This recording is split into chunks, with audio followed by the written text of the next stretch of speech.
కానీ సార్ ఇక్కడ కీలకంగా చూస్తే జగన్మోహన్ రెడ్డికి చంద్రబాబు నాయుడు మీద ఉన్న కోపాన్ని రేవంత్ రెడ్డి రూపంలో తీర్చుకుంటున్నారా, నానిని అడ్డం పెట్టుకున్నా అనేది ఒక చర్చ సోషల్ మీడియా వేదిక. ఇక్కడ నేను అదే ప్రస్తావిస్తున్నాను. ఇప్పుడు రేవంత్ రెడ్డి గారు తెలంగాణకు ముఖ్యమంత్రి.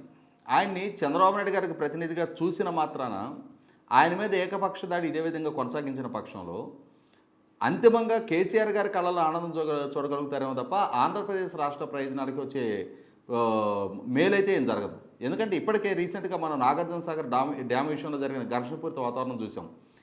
అపరిష్కృతంగా ఇరు రాష్ట్రాలు ఇవాళ మన స్నేహితుల్ని మనం నిర్ణయించుకోవచ్చు, కానీ మన పొరుగువాడిని మనం నిర్ణయించుకోలేము. మన ఆప్షన్ కాదు అది.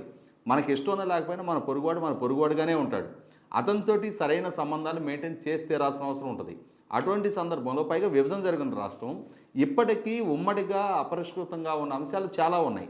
అది డిప్లొమాటిక్గా పరిష్కారం చేసుకోవాల్సిన అంశాలని జగన్మోహన్ రెడ్డి గారి అసమర్థత మూలన, నిస్సహాయత మూలన ఇప్పటి వరకు 5 సంవత్సరాల కాలం గడిపేసి ఇప్పటికీ అపరిష్కృతంగా ఉంచుకొని ఇప్పుడు వచ్చిన కొత్త ప్రభుత్వంతో కూడా ఇదే ఘర్షణపూరిత వాతావరణం ఎంచుకుంటున్న సందర్భంలో ఖచ్చితంగా రేపటి రోజున అది రాష్ట్ర ప్రయోజనాలకి విఘాతం కలిగించే అంశం అవుద్ది.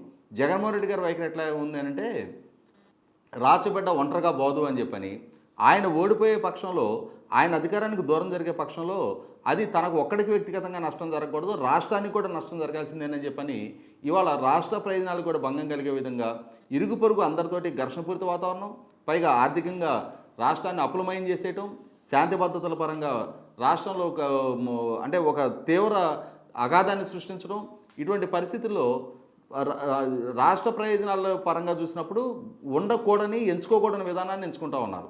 పక్క రాష్ట్రంతో ముఖ్యంగా ఉమ్మడి రాజధానిగా ఈ రోజుకి హైదరాబాద్ కొనసాగుతూ ఉంది. అపాయింటెడ్ డే అయిన జూన్ 2వ తారీఖు 2014 నుంచి రేపు జూన్ 2వ తారీఖు 2024 వరకు ఉమ్మడి రాజధానిగా కొనసాగుతుండే హైదరాబాదు. ఉమ్మడి సంస్థల విభజన ఇప్పటికీ పూర్తి కావాల్సిన నేపథ్యంలో ఈ రకమైన ఘర్షణపూరిత వాతావరణం అనేది ఏ స్థాయిలో కూడా శ్రేయస్కరం కాదు. పాలకుడుగా రాష్ట్ర ప్రయోజనాలు కాంక్షించే ఏ నాయకుడైనా సరే ఈ విధమైన వైఖరి ఎంచుకోకూడదు.